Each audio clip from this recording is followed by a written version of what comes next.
You clicked on this video probably because, like me, you are tired of Windows. You're tired of the ads, you're tired of the bloatware, you're tired of the lack of customization, you're tired of the... There are many reasons to be tired for it. And the other option would be macOS, right? We could switch to macOS. There's two problems with that. First is that you have to pay the Apple Premium for it. It only works on It only works on Apple hardware. You need to get a MacBook or a Mac Mini or an iMac to be able to use it. Yes, you can set up Hackintosh, but I have two problems with that. Is that it's a very complicated process that's most likely going to be unstable. And also, I can't really game on it, and that's the most important part. Luckily, there's a third option, and it's an awesome option, and it's called Linux. Good morning, good afternoon, good evening, and good night to everyone watching. I hope you're having a great time. Should you switch to Linux? And if so, what do you need to know? I'm not gonna sit here and pretend that Linux is this perfect operating system. It's not. It has its problems. Not as badly as Windows, but it still has its problems. Before you just decide, okay, I'm gonna switch, you need to think about a few things. First, what games do you play? Do those games require kernel level anti-cheat? And if so, are those games borked on Linux? They could be. You gotta think about, do you really need to play these games? And if so, it can be a turnoff. You need to think about the apps you use for work or for your day-to-day hobbies. Can you find, for those that don't work on Linux, I mean, can you find a really good replacement? And if not, yeah, that sucks. Those are two problems. The two main problems that I see with people who can't switch.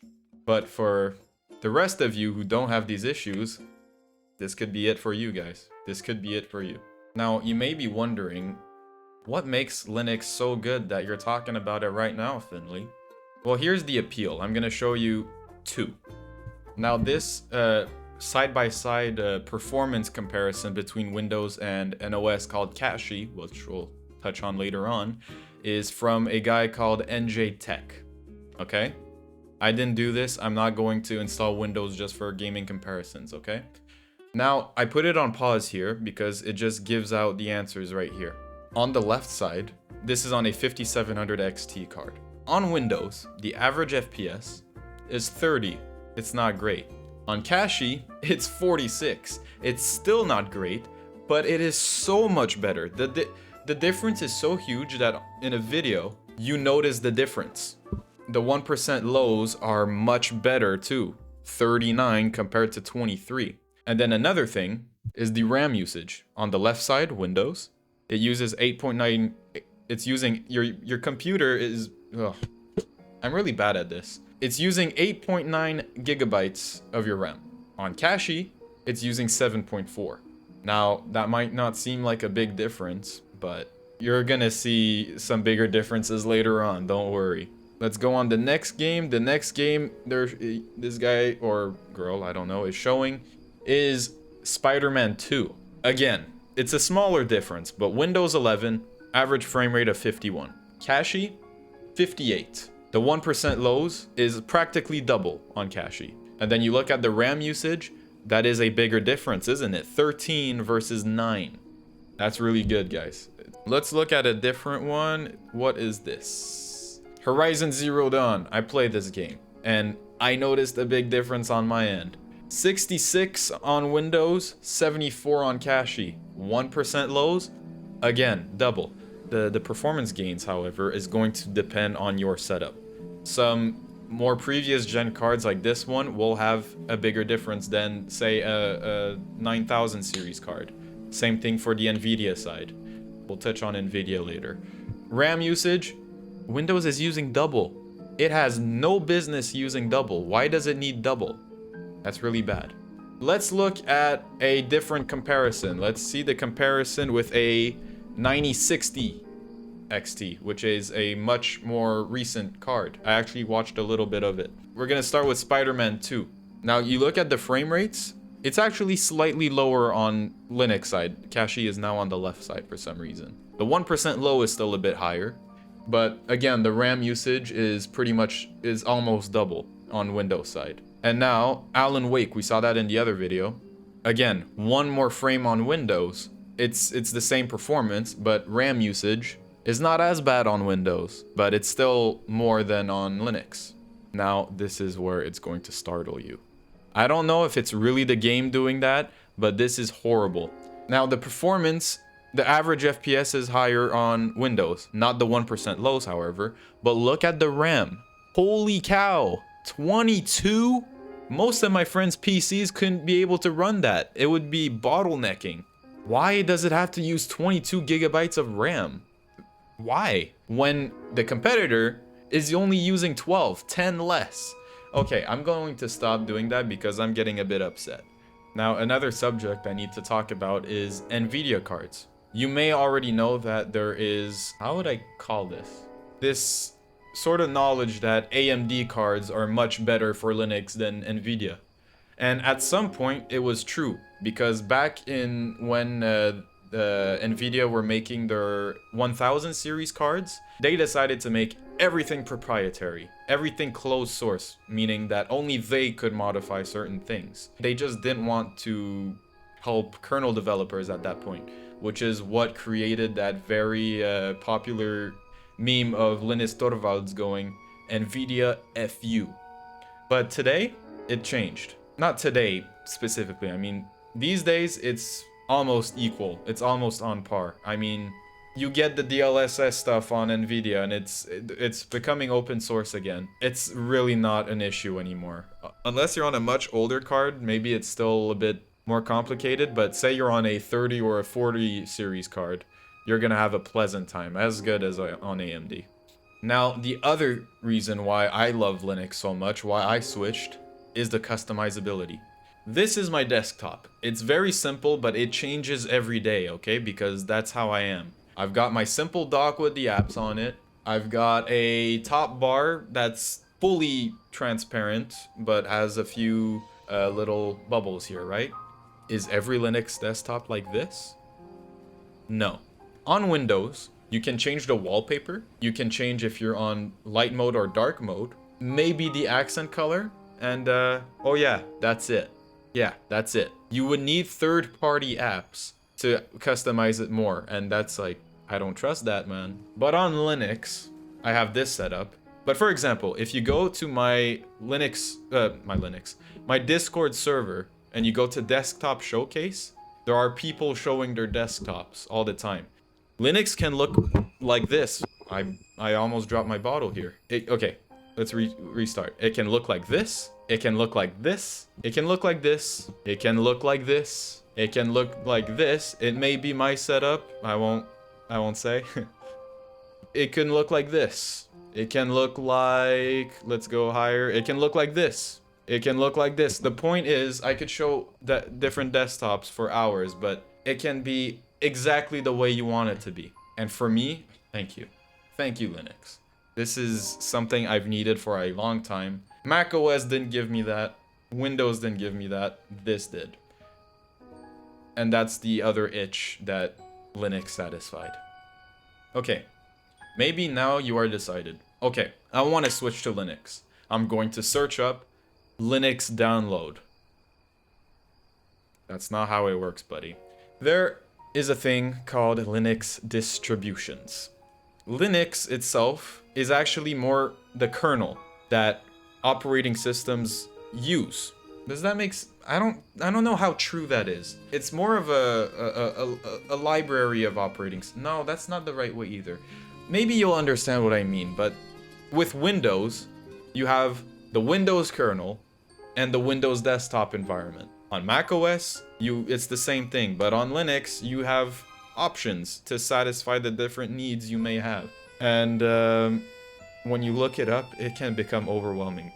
There are hundreds, maybe now thousands of distributions, and you're like, crap, how am I supposed to choose? Well, for a beginner, that already slims most of them down. And then when you think about it through the perspective I'm going to show you, it's going to be even less overwhelming. In reality, It's most distros are based on three: Debian, Arch Linux, and Fedora. Most other distros are derivatives of those three. So what are the differences between distributions? What do different distributions actually do? Well, they handle packages in a different way, and they handle the operating system in general is handled differently. If you want something more stable, despite being a little bit outdated, but you know it's just going to work all the time, you go with a Debian distro, such as Debian itself, Ubuntu. I wouldn't recommend Ubuntu, but it could be that. Linux Mint, Pop OS, Zorin OS, Pika OS, which I'll touch on later on. You could choose one of those if you want a just works, but a bit outdated experience. If you want something on the complete opposite of the spectrum, it's modern, you have all the newest things, at the risk of some things breaking and having to maintain it, you go with something based on Arch Linux, like Arch Linux itself, Cashy OS, Endeavor OS. It can even be Manjaro, even though I don't recommend it, or something like Zero Linux. Or you can use something that's Fedora based, which is something kind of in the middle. It's still stable, but it doesn't miss out on the modern things. Here are some quick recommendations. Now, I mentioned Linux Mint, which is what I started off on, and there's a reason why everyone recommends it to beginners. I'm not a fan of it personally. However, I see the appeal. It especially with the Cinnamon edition, it's a layout that is extremely familiar to Windows users, and it makes the switching, or the transition rather, much easier. It's super stable, you know it's just going to work, at the expense of it being outdated. And what do I mean by outdated? I mean the kernel versions, the desktop environment versions, the packages in general are outdated from in between 6 months down to 24 months. And Linux Mint is that. It's 24 months behind so that it can stay stable. If you don't mind that, like if you're on older hardware, go ahead. It's a great option for beginners. I would recommend you look at Pika OS first, though. Pika OS is Debian based, so you still have that stability and worry-free experience, but with the modern things because of the way they have their own kernel and such. And you have different desktop environment editions to choose between that too. Now, why would I still recommend Mint over Pika as much as I think Pika is a better distribution? Pika has a much smaller community, and that's something you have to think about as a beginner. If I get into a problem, which you will, I need to look up how to fix that problem. And looking up how to fix a problem on something that is much less known than Mint is going to be a bit of a struggle. Mint is super well documented, has a humongous community, so it's going to be much easier to find fixes like on YouTube or Reddit for Linux Mint. However, if you don't mind that issue, Pika is better. If you're like me and you want the newest things, you don't care if things crash, you can try out Arch Linux. Arch Linux is absolutely amazing. It's what I use. Oh, I can't do fast fetch right now. Anyway, it has all the newest things. Newest drivers, newest kernel versions, newest packages, newest everything.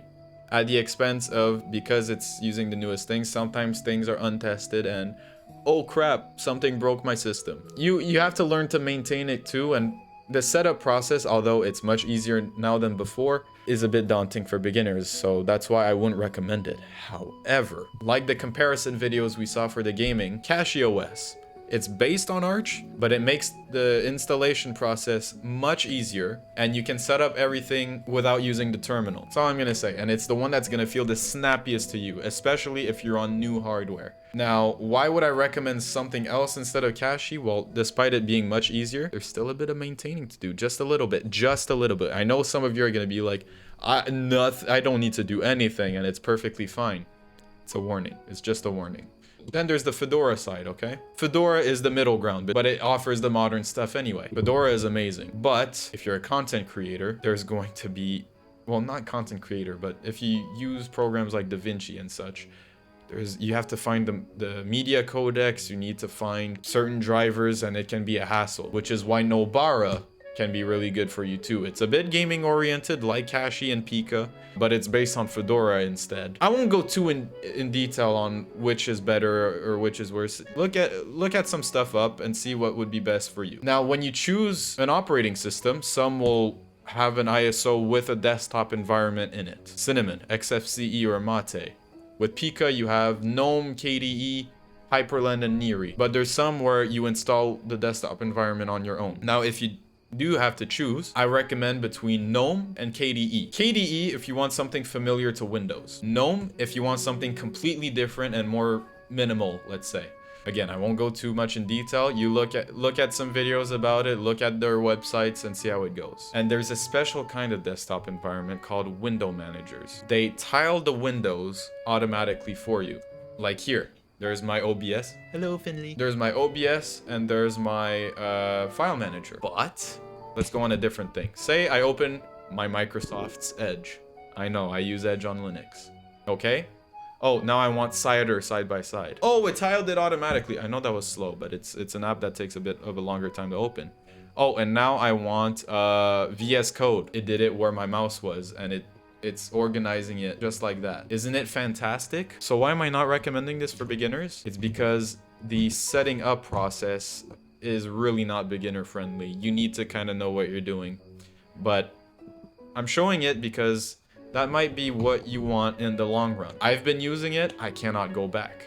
I just cannot. Now, a thing that can be scary about Linux at the beginning is the terminal. Yes, that black box where you put in commands and hope you don't break your system. Change the mindset for terminals, okay? The terminal isn't like this voodoo magic program. It is simply a tool like any other. Crap, what am I? Hold on. Move to... Oh, I did something very bad. What I'll say is practice using the terminal because when you use it, it feels like a superpower and it becomes less and less scary and actually fun to use. I'm not gonna go too in depth with that again, but okay.